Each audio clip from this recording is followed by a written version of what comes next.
Following the Texas church shooting on Monday, Fox and Friends said that a church is actually the best place to get shot.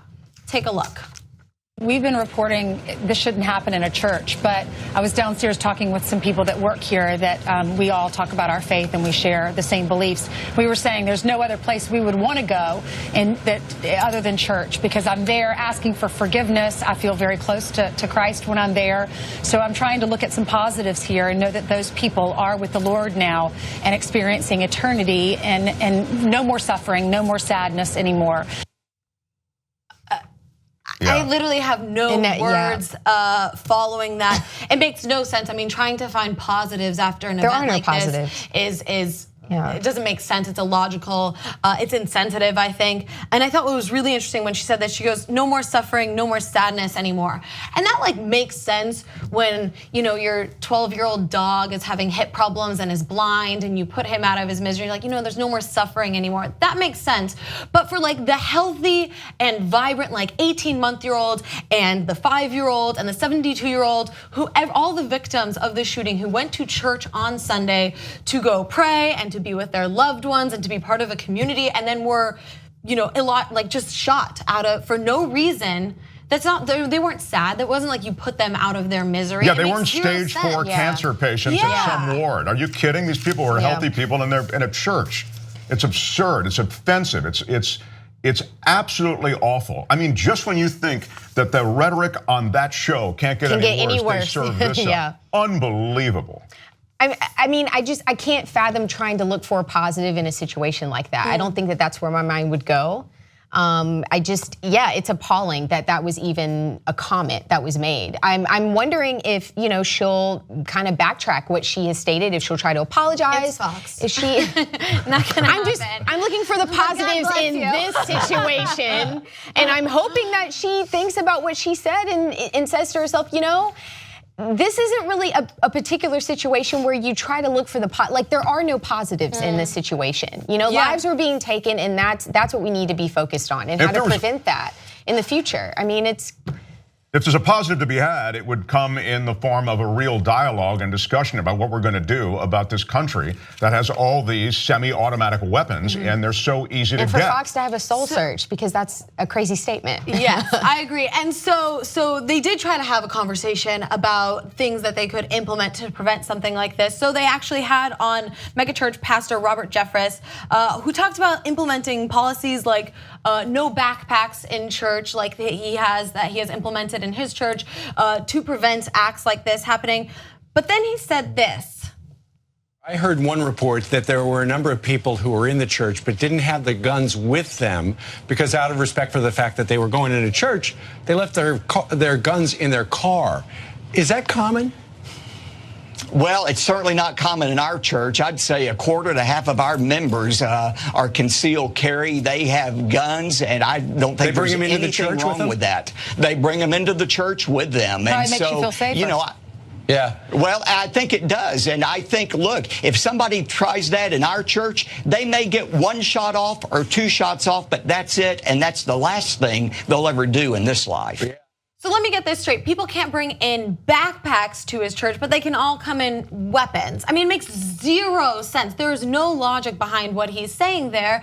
And again, he's talking about, like, let's say he has this mega church. There's these mega churches that can fit 16,000 people in it, right? And so if one person tries to fire off one shot in this entire stadium of a church, and then you have the entire stadium shooting back at him, that's gonna cause more fatalities. It makes 0 sense. It's just like a stupid statement. The good guys with guns, or in this case, the good parishioners with guns, will take out the bad parishioner with a gun. Again, as Hannah says, does make no sense. If you'd had it in Las Vegas, you'd have hundreds and hundreds of casualties, because you'd have the sound of a bullet, it's ricocheting, and then you just start blowing away. Everybody's getting, and many people aren't trained. They just have a weapon because they think it's cool. I mean, it makes no sense. Yeah, you'd have a big bloody church scene. Yeah, this actually is a soft spot for me, because I'm from Charleston, South Carolina, and that's where the Dylan Roof shot 9 people, and I was home during that time and went to the church the next day, and It's just, I don't know, it makes me feel uneasy that now we even have to question going to church and if it's safe enough. And I've had that thought since that happened in Charleston. It's just, you know. Yeah, no, so 2 points is I think at this point, honestly, you're not safe anywhere. You're not safe at elementary because you never school, know what other people have You're not on safe them. at a mall. You're not safe at the movie theater. You're not safe anywhere. So, like, pushing that aside, I mean, I think we really need to talk about this sort of argument of, you know, a good guy with a gun. And so, in this scenario, all of these NRA supporters and super conservatives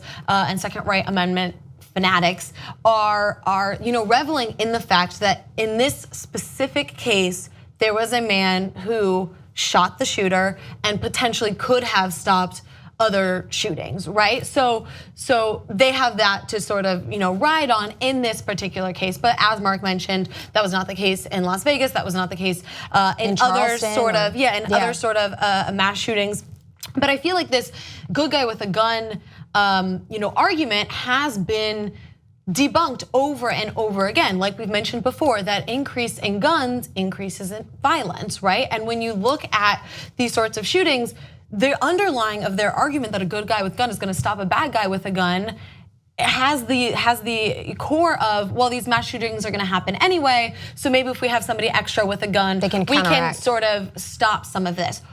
How about if we didn't have all the guns, then we wouldn't have the mass shootings? Like, let's come with a more preventative measure of talking about how we sort of implement these ways to mitigate these mass shootings instead of being like, well, maybe we'll have like 1 or 2 less people. Look, less people dying, I'm all for. But at the same time, like if we could stop dying in the first place, let's do that option. It's a big cultural war. I think that people who, you know, grew up with guns in their home and hunting and all that kind of stuff, we have to be able to come together and really talk about what can we do to better, you know, the safety of everybody. And I think that they're so stuck in their ways of wanting to possess what, you know, what is in their right to, that they don't feel like there's a middle ground. And I think that's where so great, but there is a middle ground, right? So like, look, like I'm not trying to take away your Second Amendment right, but then let's implement different things. Like let's have universal background checks in every single state. Let's also implement like training for you know, gun safety and gun training. I mean, there's so many different states that don't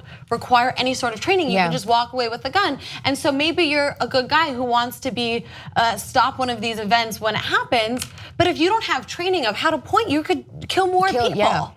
I mean, we did a story a few years ago about somebody who was trying in a like a parking lot or something like that, who was trying to stop somebody from running away from stealing, and they just started shooting I mean, they could have killed people. Oh no, of course, that's what I'm saying. People aren't really trained to handle a lot of this weaponry, and as the weaponry gets bigger and bigger and more unwieldy, it becomes more difficult to hang on to. And by the way, just speaking of bigger weapons, and you were mentioning hunting, I mean, I can't see ever being a hunter. But all right, so you're a hunter. You're not hunting anything with an AR. Right, okay? Exactly. I mean, so we've got to put a lid on a lot of this. And while I mentioned that, I'm certain that the Constitution, which again is, we mentioned this in the first hour, I mean, it's a living, breathing document. It can be modified and has been modified, but let's assume that you're taking it the way it is.